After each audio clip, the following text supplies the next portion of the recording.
Nous avons un iPhone XR qui refuse de s'allumer correctement, ça casse sur la pomme. Le propriétaire a essayé de remplacer le disque dur dans la NAND et du coup ça fait pareil. Donc là, comme vous pouvez le constater, c'est un téléphone qu'on a, même actuellement je suis en train d'essayer de le restaurer comme vous pouvez le constater.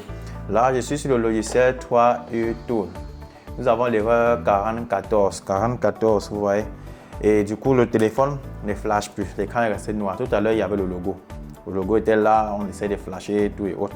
Mais maintenant, on a l'erreur 44. Donc, quand on a l'erreur 44, ça veut dire que soit la NAND, la NAND que le propriétaire a remplacée, ce n'était pas le problème en fait. Ça veut dire que le problème n'était pas la NAND en fait. À ce niveau, si je suis obligé de dessouder d'abord l'ancienne NAND, puis souder une nouvelle NAND. En fait, je suis obligé de dessouder l'ancienne. Ouais, je dis, à ce niveau, je suis obligé de dessouder la nouvelle NAND qui est sur la carte mère, puis remettre l'ancien pour flasher et voir le vrai code d'erreur. Ok. Donc là, je vais d'abord démonter tout ça. Là, je viens de sortir la carte mère. Pour ce boulot, pour ce travail, je dois avoir le programmeur de NAND dans la V1S Pro avec le BGA, compatible BGA 110. Ok. Voilà.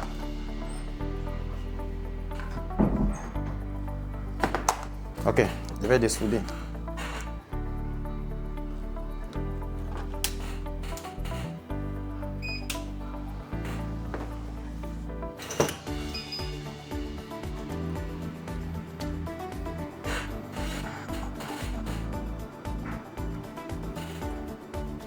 Je vais dessouder la NAND, puis je vais remettre l'ancienne NAND.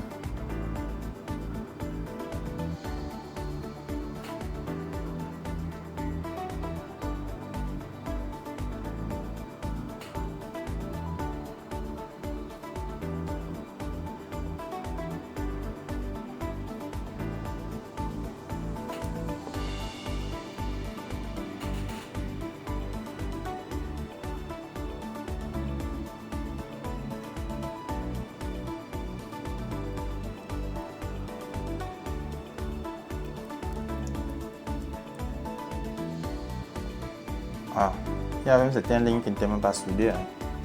Peut-être c'est ça qui faisait l'erreur. Vous voyez un peu. Je constate qu'ici, il y a des lignes ici qui n'étaient pas soudées. Vous voyez un peu. C'est encore propre. Je pense que c'est la raison pour laquelle la NAND refuse de flasher. Donc, ce que je vais donc faire, je vais essayer de remettre la NAND comme c'était. Bref, je vais nettoyer puis je vais replacer.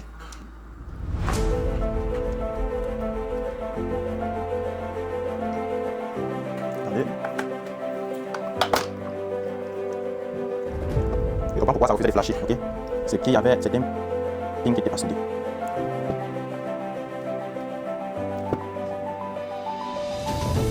Ok.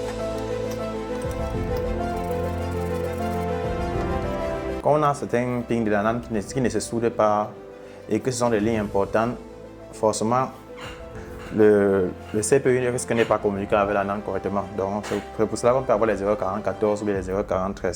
Et aussi même des fois erreur 40, erreur 9, ça arrive. Donc c'est pour ça qu'il faut toujours s'assurer que la NAND est très bien soudée. C'est pour ça que j'étais sur le point de pouvoir remplacer la NAND ou bien de remettre l'ancienne NAND pour voir le vrai code d'erreur. Mais une fois dessoudé mon CPU, ma NAND, j'ai constaté qu'il y avait déjà un problème. Il y avait certains pings sur la carte mère que la NAND n'avait pas bien soudé. Donc du coup, ça peut bien causer l'erreur. Donc là, je vais remettre et puis on va essayer le flash. Donc je vais rebiller d'abord cette NAND.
Je vais utiliser mon refroidisseur, ok, pour pouvoir refroidir plus rapidement.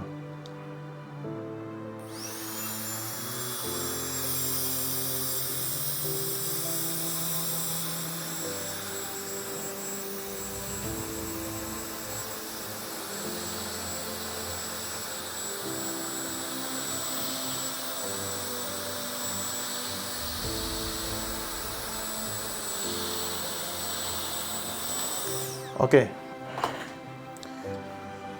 Une fois refroidi, je vais un peu nettoyer la zone sur la carte mère.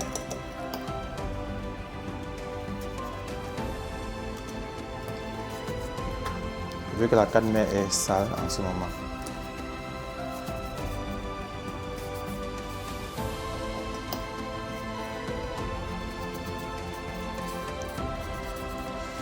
Ok. Je vais le remonter dans son châssis puis on va tester, ok.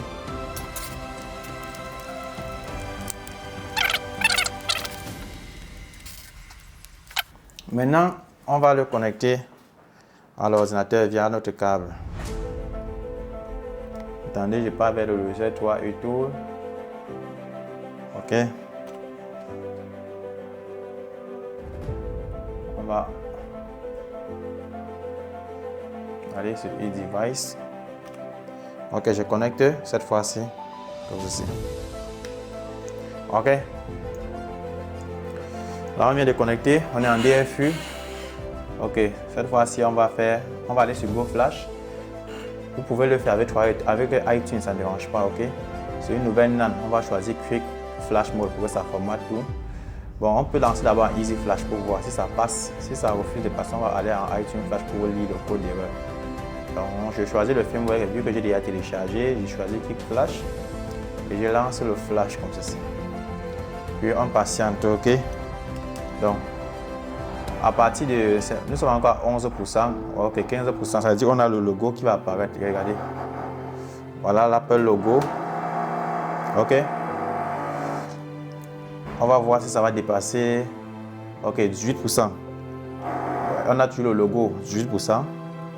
D'abord, ça calait sur Sending Kernel. Si ça continue, si ça traverse, ça veut dire que la NAND après, on est à 19%, ça y est, c'est ok. On va la regarder, c'est bon.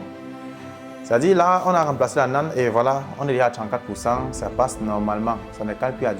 C'est-à-dire le problème venait au niveau de la NAND qui était très mal soudée.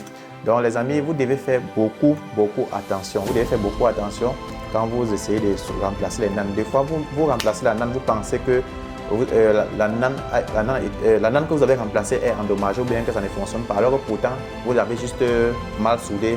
La NAND a été peut-être mal soudée, donc il y a des pins qui ne sont pas bien connectés. Et quand ces pins-là ne se connectent pas très bien, ça fait qu'on a les erreurs au niveau de... Ça fait qu'on a souvent les erreurs au niveau de quoi? Wesh. Ok. Voilà le vrai erreur maintenant, voilà vraiment l'erreur. Ça cale sur 34%. Bon, généralement, quand ça cale ici, c'est le câble, ok.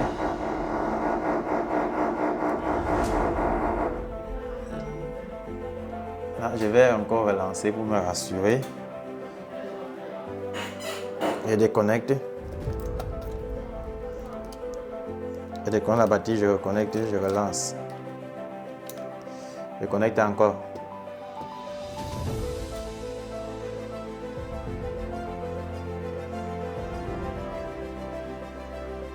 Si ça rejette, je vais changer de cap. Et si ça refait la même chose, ça veut dire que le problème même n'était pas au niveau de la NAND. Le problème pouvait survenir, ça pourrait être un problème sur la carte mère. Et pour cela, ça veut dire que je vais juste remettre l'ancienne NAND originale pour moi-même chercher le problème, ok.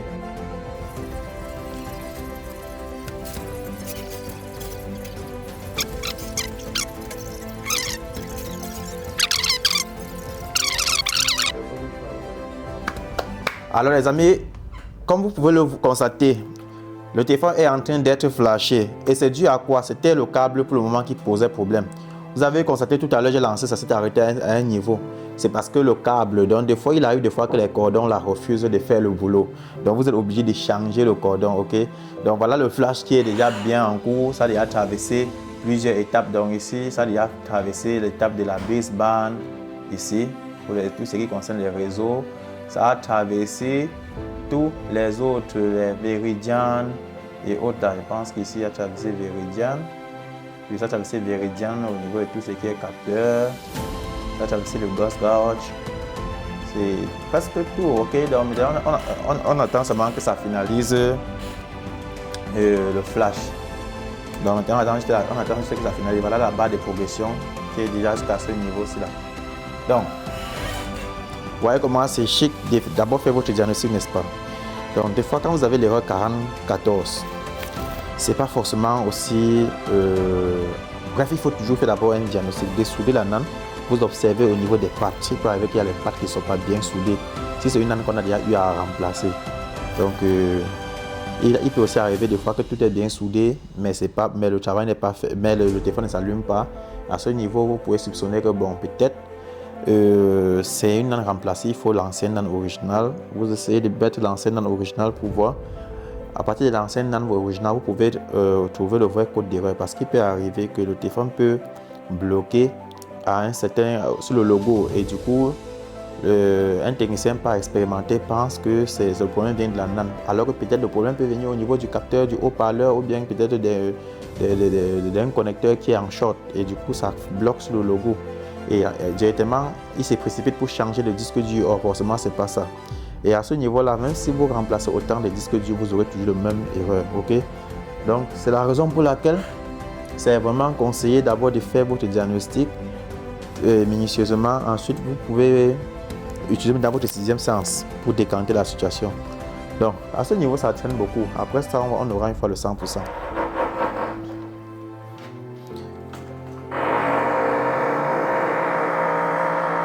Pour cela, on va attendre que le flash puisse terminer jusqu'à la fin, ok?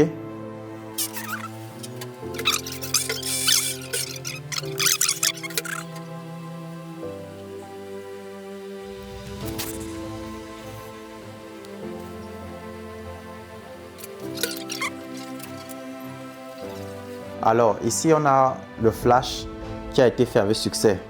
Et du coup, le téléphone est en phase de démarrage. Une fois démarré, ça va venir sur Hello. On va devoir juste faire la configuration. Bon, déjà, c'est le client qui va venir faire sa configuration, vu que c'est lui qui a les identités, ok? Donc, pour cela, je vais aller sur le logiciel. Donc, ici, patienter. C'est censé m'afficher les informations du téléphone ici. Vu qu'on a remplacé la NAND, donc ici on a, voilà, ici on a la version iOS, etc. Et on a la capacité qui est de combien? 828 Go, ok? Voilà. Donc, on va patienter.